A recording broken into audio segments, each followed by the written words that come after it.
at the end of the driveway. I'm gonna stop filming, but we are basically heading straight across the valley up into those clouds. Wish us luck. Driving up into the clouds here. Look at this. Wow.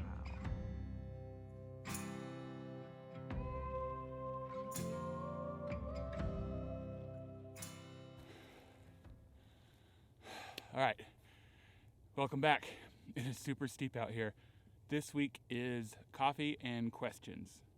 Real fast, we have coffee, fuel, kettle, mug, Kalita Wave. So the Kalita Wave is actually my favorite way to make coffee. Filter, not an ad. We're just across the valley from where we live. So probably as a crow flies 9 or 10 miles, but 40 minutes just to wind around over here. I almost forgot the grinder. Let me take a video to show you the setup because it is so unbelievably beautiful here. There's the truck right there. It's gorgeous. Here's our setup. So this is coffee and your questions answered. The goal of this platform is not to turn it into a question and answer type space. We will be doing that. I like answering your questions on any platform. Now it's time to grind.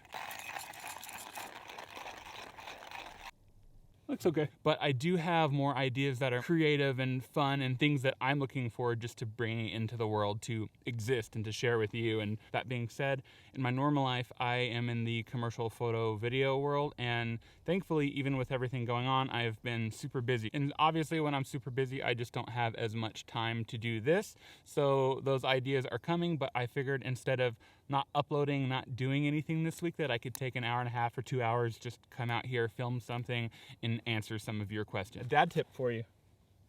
Light the match first, put it close, and then turn on the gas.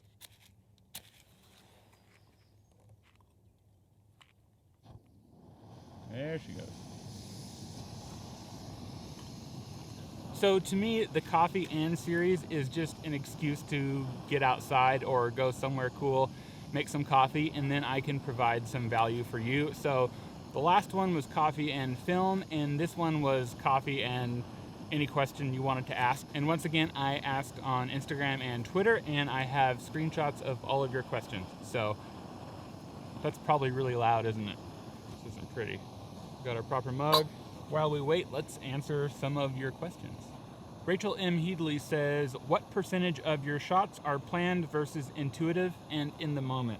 So what I try to do in my actual work is to create environments and scenes and worlds in which my subjects can make those real moments. It's all about bringing these things together. Like, can I get the people in the right place at the right time and have everything look right and then just be real? So that's a big part of it for me. Any shots you see taken of Claire are probably all going to be candid. That's just what happens. I would say the vast majority of my shots are probably somewhat planned at least, and that could even be coming to a place like this with someone that I want to take photographs of and just seeing what is happening. So for me, it's just about bringing these elements all together and then seeing what magic comes out of that. Always interested in how creatives found their voice or their unique style. Time involved, we all can learn the same things, and you should look up the Helsinki bus route theory, I think is what it's called, but it's time involved. And think about it this way, we all grow up and learn more or less the same language, but over time we develop different ways of speaking, we develop different accents, we develop different ways of thinking. The longer that you stay involved and stay trying, that is what makes you find your voice, because it's okay to try in 100 different ways that all fail and don't feel like you, but when you find the thing that does feel like you really know it, and then you can pursue that. So once again, there is no substitute for time. Is there a right balance between using someone else's presets versus doing your own edits? Obviously, I sell presets. I look at them as one instant value that you can make a photo look better with. The other thing that I see them as is education, because instantly you can see a one-to-one of that entire panel and see what someone else is doing. So I don't know that there is a right balance. And I look at it this way. When I want my shots to look a very certain way, I'll grab Portra 800 or Portra 400 or 160 or Ektar or Fuji 400H. These are things that I bought from someone else to make my images look a certain way. So to me, there's not really a problem there. I don't feel like at some point I need to say, okay, Kodak, it's been super great, but you know, I didn't make Portra, so I think I've got to figure out how to make my own film. Like, I don't think there's a right balance. Do what you want. This is art. You can use all presets. You can use none. It's up to you. Riceroni says, what are the worst trends you see in photography? I think that maybe the worst thing I see is that when I see photos that are obvious copies of other work, and we all do that. That's just a part of art in any form, in any time, in any medium, etc. But you can tell when something is made explicitly just to get likes, and that's the thing that bothers me. I've got to take a photo. This is beautiful. Sorry. So what I'm thinking about is how my work adds up over my career and my lifetime. And that has kind of led me away from trying to follow trends and do things like that, and just to be more selfish with my art, to make things that mean more to me versus to someone else, because in the end, you've got to be happy with yourself. To summarize that, or to say that better, is when I see people making things that obviously feel like they're being made for the audience versus the person that's making it. KT Cooney says, what are you working on in your own work right now? Good question. So what am I working on in my own art right now? One, I'm trying to shoot more film in my personal work just because I think I need to slow down a little bit. One of the things that I do like about my photography is that I try to keep it kind of loose and kind of open, but at the same time, I think there could be, what do we have here? Would you look at that? It's not so bad. Really, the thing that I'm trying to work on the most is to just be out there more and to shoot more and to be more involved and more a part of the process, because to me, that is the thing that teaches us more than anything. Always gotta rinse the filter, heats our mug up a little bit. It's kind of difficult on the hill. Okay, we're gonna let that bloom. Hick. Maddie Mailer says, for someone who is brand spanking new to film, which camera do you recommend? So once again, you can go back a couple of videos and see my coffee and film video, which answers that, but really fast. It's like a Canon or a Nikon SLR from the 70s, 80s, or 90s that works. You can generally spend under $100 and get something that's built like a tank. But for more info, just go check out that video. Celeste.imagine says, what's your fave cheap point and shoot? That would be the Nikon L35AF. I think that's what it is. Anyway, I saw that my favorite photographer, Kevin Russ, was shooting one, and so I instantly bought one, and I loved that camera. I took it to Alaska. I took it on tour. I hauled it everywhere. It worked great, and then I lost it one day. Years later, as in a couple of years ago, I did buy another one, and I had 2 or 3 in a row that kind of didn't work that great. So I think with anything old, buyer beware. But yeah, Nikon L35AF, I think that's what it is. That's at least close enough to get you to the actual camera on Google. That brings us to the next question. I can't see their username because I'm doing this. Who is your favorite photographer? My favorite photographer, number 1, is my mom. Actually, she is the reason that I do photography. She has the coolest shots. Besides that, Kevin Russ, for sure, bar none. So on my very first photo trip ever, my buddy Colby Moore showed me Kevin Russ's work. And look at it now, it's absolutely amazing. And then you find out, on top of having incredible, amazing work that can't even be recreated, he shoots everything on an iPhone. So I know how hard it is to go out with the best camera gear in the world and to get skunked. And Kevin's out there with an iPhone shooting just absolutely amazing work. Kevin, you're so good. And Kevin is actually a buddy of mine. I feel very lucky to call him a friend. Kevin, if you see this, I miss you. Also, how are you so good? Yeah, Kevin Russ, that's an easy one. He gets it. What do I think about the look of the Sony A7? I'm guessing that's the A7 III. Sony cameras are amazing. I don't think a bad camera is made right now. And they all shoot RAW, so people talk about Canon colors, Sony colors. With a RAW file, you can generally get something to look a certain way, even if you don't start out there. But for me, I've shot Canon forever. I think it was just a lot to get used to. The colors were different initially. The button layout was strange, all of that. So I've just really felt more comfortable shooting on Canon cameras, but Sonys are awesome. I would recommend them to anyone. I've had a couple of them. They are top-notch, amazing cameras. With anything else, pick one up and see if you like it. You probably will. We've got coffee. Oatly. This episode is brought to you by Oatly. Not really. It's not. Cheers. Austin Charles James, are those instant coffee packets really that epic? Yes. I tried to shoot this video yesterday and nothing worked. So here we are, day number 2. And I was going to use those packets yesterday, but since I'm right down the road today and I had actually a little bit more time, I figured I'd do the Kalita, but we will do the instant coffee packets in an upcoming video. And they're not for every day, but you can take a pack with you on an airplane when that's a thing again, or have it with you and always have some sort of real coffee. So yes, the instant coffee packets are awesome and they're organic and they fit anywhere, and I would much prefer them to any sort of Keurig in hotel situation that you might come across. This person with a username says, how to edit skin tones. When I initially start editing an image, I need to make the decision, is the skin tones of the person my first priority or is the landscape? And to me, that's like, is it a tiny person in a big landscape? Then landscape becomes a priority. Vice versa. Generally, I'm going to try to get as close as I can with coarse adjustments. And by coarse, I mean global exposure and white balance and contrast, and just see if I can get it close. From that point, you can go a lot deeper by choosing where your shadows fall, how your curves are, where your HSL panel is. And I do plan on doing a video actually about editing skin tones. But the biggest things to start out with, again, would be the contrast, shadows, and white balance, just to get everything close. And then usually you can edit the other colors to look more natural or as they were once you have the skin tones nailed. How much do I use Photoshop? It depends on the shoot, but not that much, maybe 1 in 10, 1 in 20. Usually when I go into Photoshop, I just need to do a little bit more work on color in a selective area. And I have an action built in Photoshop so that once I bring a file in from Lightroom into Photoshop, I just click that action, it makes all my new layers, and then I have like a selective color and a curves and a tones. Another thing is that when you take a raw image from Lightroom into Photoshop, you're now editing that image as a TIFF. So do your big exposure, everything changes before you get into Photoshop. And once you're in Photoshop and editing on the TIFF file, your curves and tones will actually behave a little bit differently than they would on the raw. So I try to get everything done in Lightroom, take it into Photoshop, and maybe add just that little bit of extra oomph.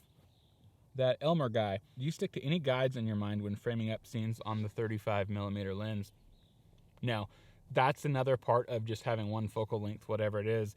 It's the same window, so you just change how you look into that window. So I'll get super close to something, I'll shoot from really far away, I'll shoot anything, anywhere with it, and because of that, I don't have this same formula of the coffee cup is the same size in every photo, which is something I tend to do if I have a zoom. Jacob W. Frank says, where have you been all of my life? Jacob, I was wondering the same thing. Nick Kaler says, what are some of your favorite ways to give a digital photo that film-like look? That's tough, and that's why I've spent the last 6 or however many years working on Lightroom presets, because I could never get a photo to look final or to feel final or just have that like permanency and grit of film. So that's something that I'm still working on. The closest that I've got is in the new FM Vintage preset packs that I just released. And really, that's just been after a lot of trial and error in going one-to-one with a film photo and a digital photo, and not trying to replicate that in the exact same way, but trying to use the strengths of one medium to imitate the other. Did you take college classes to get where you are with your photography? No, not at all. For some people, college is probably a really great option, but for me, I just needed to go out and do the thing and be obsessed with it and try and fail, and I didn't take any classes. I'm not against classes. I think education is absolutely wonderful, but no, I didn't. Do you ever feel pressured to bring a camera everywhere you go? So I do. I don't feel pressured from anyone else or to go out and shoot bangers. I feel pressured because I'm obsessed with photography. Since we've started filming, I've taken 10 rolls of 35mm just because it's pretty out here and I can't stop. So that's why having a little point and shoot has been so huge, because there's no controls. You just turn the thing on, you click, and then you're done. And like I've said before, that helps me stay out of forest photographer mode and just be more of a person and shooting quickly. I try to balance it. Did I switch from Canon? I did not switch from Canon, and I probably never will. I might have multiple systems, but No, I like Canon. It's good. I was also shooting with Fuji medium format, which is wonderful and amazing, but I ultimately decided that I am carrying way too many cameras around with me, like that last question. And so I got rid of it, and I'll still rent medium format for larger commercial shoots, but in my day-to-day life, I get more done by carrying less. And by carrying less, I mean in my backpack and on me in this camera, I still have 5 cameras with me. So over time, you'll find that cameras are more than specs. A camera is a thing that you're going to hold a lot and scroll the wheels on and press the buttons and deal with and fight with. And to me, how something feels and how it holds up and how the colors look and how it doesn't overheat and all these other things are big deals. You know, I'm shooting this on an EOS R right now. It had no specs that excited anyone, but it's a solid camera. Disclaimer, I have worked for Canon in the past. I am not currently, although I would love to once again, if you're out there, Canon. But no, I just like Canon cameras, and I've always shot with them. I like Fuji too. They're all great. Cheers. Jared says, you had a story of a newer Honda Dual Sport bike. Any insight on buying a bike for trail? Yeah, I would say unless you're mechanically inclined, go newer. So I've got an 83 XR 350, and I've got a 2000 XR 400. The 400 is twice as fast, but it's twice as quiet, and it's twice as comfortable to ride. The price is the same. And so I think you have to prioritize what you want to do. With anything, you're going to spend time working on it. And so for me, my priority when riding a motorbike is to not be working on something. It's just to feel free and to go out and get some air. And that newer bike being quieter, faster, having better suspension just allows me to do that easier. You're going to have to tinker with all of them. But I would say unless you're specifically looking for a thing to work on a lot, I would go with a newer bike. And by newer, I just mean maybe not 30 or 40 years old, maybe something around the year 2000. That's what I have. Good luck. If or when you use a medium format shot on film, what style of scanning is used? I do shoot a lot on medium format film.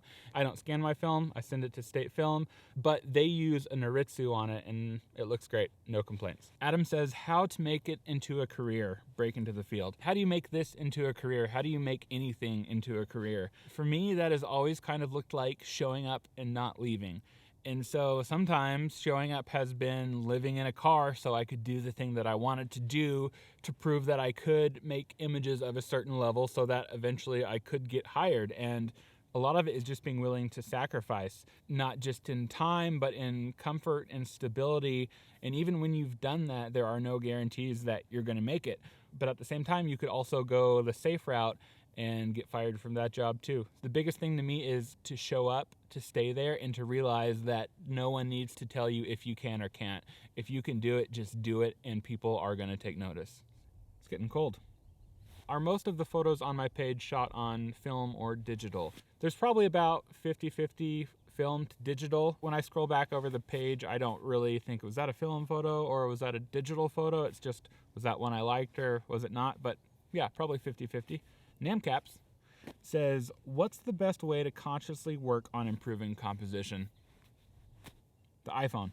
A lot of times I've noticed that when I've gone to shoot a scene with my digital or film camera, I might have shot a roll or 10 photos or 100 or whatever. And usually I'll look back on that later and I took 1 or 2 photos on the iPhone and the composition that I got by shooting with the iPhone was better. And that's just because you're looking at a bigger screen, you're more willing to move the camera around into hard to reach places to see what the actual best angle is, and it's just instant. This camera is all about taking the photo or the video. I'm not worried about settings or focal length or anything else like that. I'm just looking at the situation. Best film stocks. Once again, check out the coffee and film video I did a couple of videos back, but really quick, on medium format, Portra 800, on 35mm, Portra 400. Or Kodak Color Plus. How do you like your coffee? Outside, out of an old Montana mug that has a chip in it. The best way to approach and pitch to brands. The number one way that I think about approaching brands and pitching to them is to realize that your timing is probably going to be way off. And think about it this way. These brands have teams that are planning out their entire fiscal year with projects and allocating money from one quarter to the next and one project to the next. And their job is to spend money and to make projects happen. So when you're pitching to someone, you need to realize you're trying to like weasel into that, and normally there's not room. And knowing that, I still do pitch to brands, because really what I want to do is show someone that I exist, I can make good work, I can come up with ideas, and I can lead. That's how I think about pitching to brands. To me, it's more of an excuse to say, hello, I exist, here's my work, and then maybe they keep you in mind for a future project, and that could be 5 years from now, or it could be next quarter. You never know. To me, it's a meet and greet. It's an excuse to get your foot in the door, just to say hello, and sometimes it goes through. Regardless, though, I think you need to be cognizant of how you are coming off. So you never want to be pushy. You never want to send them an idea. You just want to see if it's even okay to talk to them about an idea that you do have. So use it as an opportunity to show them whether or not you're being paid by them, that you are professional, respectful, grateful, helpful, and also not taking all of their time. What were your first cameras, digital and film? The first camera I got was the Canon AE1 program. I saved up $90 and drove halfway from Eugene to Portland, met a guy from Craigslist, bought it, then took it to the camera shop and got all the stuff fixed on it. That was my first camera. I shot a ton of Velvia through it and messed up a bunch and had a great time. It was good. First digital camera was the Canon EOS 60D. Yeah, 60D. And so that's a crop sensor camera. It was awesome. I absolutely loved it. I had an 18 to 55 and like a 55 to 250 lens for it. They're both super lightweight, plastic, had variable apertures. They were awesome. So when I got that camera, I was on the freaking moon, and instantly other photographers were telling me, oh, well, when are you going to get like a real lens? You got to get something better. And I was just so angry. I mean, it was a miracle that I could get the 60D and those kit lenses, and then people are telling me that now you got to get something better to create. So I kind of leaned into that and just didn't get anything else, and I shot thousands of images that summer, and I made work that summer that I actually still like. So yeah, that was the long story of my first cameras. How do you delve into other areas of photography if landscape photography is your primary thing? Just go do it. Go try it. Do a portrait session or try food photography. Get those images back and then figure out what you're not happy with, and ask someone who does that thing what they think about it, because they will be able to look at your work and just instantly go, oh, you should have used lighting like this, or you didn't have enough depth of field, whatever. So try it, suck, ask someone who doesn't suck, and just keep improving incrementally. So what is the difference in your new preset pack and pack 03? I have 03. Does vintage add to that? So sorry to talk about it, but you guys asked. The FM vintage pack is by far better than anything that I've ever made. And I told myself that once I had them done, wait a year. And if I'm still excited about these in a year, then I'll release them. And I waited, I think 15 months and was still using them for everything. I still haven't made any new ones because those have been so good. I think they're much better. I still like every single pack that I've released, but FM vintage is by far the most versatile, beautiful, and easiest to use packs, I think. Andrew Kern says, who would win a fist fight, Alex or Quinn? I think Quinn would deck Alex in the eye, and Alex would just instantly fall flat on the ground. And then maybe Quinn would turn around and smile, but behind him, Alex would rise up and put him in some sort of like Steven Seagal. He also says, who would win in a dogfight, Abby or Penny? Abby is Quinn's little blue healer, and obviously Penny is mine. Abby. Harper96 Tammy says, hi sweetie, I'm rising webcam model. Please follow my main page, Heart. I will post there my uncensored content for you. Okay. How many lenses do you typically carry, and what one stays on the body the most? I would say 1 to 2 lenses is totally fine. If I just have one, I don't worry about what I don't have. If I have a couple, I'm probably going to use them all. It's finding the balance of having enough utility with you without bringing in extra weight or distraction. And that's going to be a little bit different for everyone. KT Adams says, hey. Devioso says, are you scared about everything going on? It's hard not to be, you know, and to me, it really illustrates just how out of control we are constantly. I think right now we're just more confronted with that fact. So I'm trying to focus my energy and time into things that I can control and into positives. And so while it is scary to constantly watch the news and all that, I'm just trying to focus on the positives in life, to be safe, not only for my family, but for other people's families, and just to find things to be excited about. I also know that my day-to-day situation is extremely lucky and privileged, and we don't take that lightly. We have a yard, there's a place for Penny to play, there's a place for me to shoot, there's state land with no one on it behind us. So I realize that my current situation is extremely fortunate, and that is not the case for everyone. So trying to stay very cognizant of the fact that I am extremely fortunate, and even that can change at any minute. So yeah, I'm just trying to lead with gratitude and to be actively thankful. Favorite adventure? 2015, my good buddy Garrett Dans and I met with a friend who will be named only as Dewey in Anchorage, Alaska. Dewey bought a Mazda MPV, which is I think like the official van of the Wu-Tang Clan, something like that. And we decided that in the second week of April, it would be a good idea to drive to the Arctic Ocean, which is like, look up Ice Road Truckers. Basically, you go like 500 miles north of Fairbanks, Alaska, and it's in the middle of nowhere.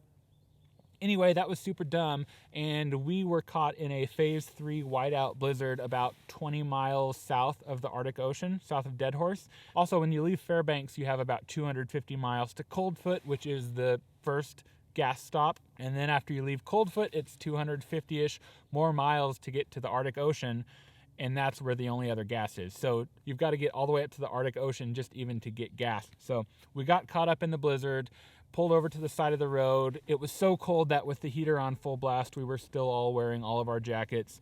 We were found by a temporary work camp out there that was doing something concerning oil, and they had us follow them into their temporary work camp, and we slept in the van outside of their work camp. The blizzard was so bad that we had to follow them so closely that we would almost run into their back bumper, just not being able to see their brake lights. The next morning, they told us we could have brought our stuff inside and slept in there. But anyway, the next morning, they fed us a bunch of great food. The storm had cleared. They filled our tanks with gas and told us to get the hell out of here. So that was probably the best one. Garrett actually has it on film.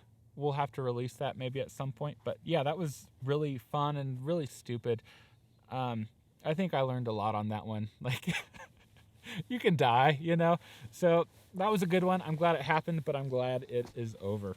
So I think that's it for today. I will say there's a couple of videos coming out that I'm pretty excited about. And one of those things is that I want to start a series on getting good color in your photographs. And to me, that encompasses such a wide range of things, from what light are you shooting in, which way are you pointing the camera in that light, what is your subject, what is in your frame, and then how are you dealing with that in post? Because you can have all of the good ingredients and still come out with bad colors. So that's a series that I'm excited to start. And the other thing, which is maybe even more exciting to me, is they say that you cannot buy happiness, and I do agree. But I bought something recently, and it's not here yet, but it will be soon, and that's really all I can say right now. I think it's going to be here on Sunday, and whatever this thing is I'm talking about is probably worth a video of its own.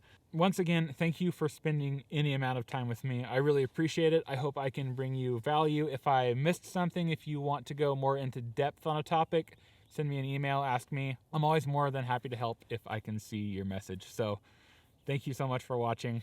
See you next time. Later. I forgot to do this. This is the Canon EOS Rebel T7. I think it holds the title as maybe the cheapest DSLR that you can buy. I figured really quickly we could show that it's more important where the light is coming from, what is in your frame, and where you're pointing the camera. So let's see what happens. So let's put those up on the screen. Something that is easy to forget on a cloudy day like today is that you still need to be aware of where the sun is. I still want to have the sun at my back or at my side if I'm trying to get things down in the shadows and the highlights all exposed properly or balanced. So yeah, that's the cheap camera. We'll be giving it away. I'll probably talk about that here on another video, but instead of spending more on gear, spend more time trying to wait for the good light and to find a subject and all of that. So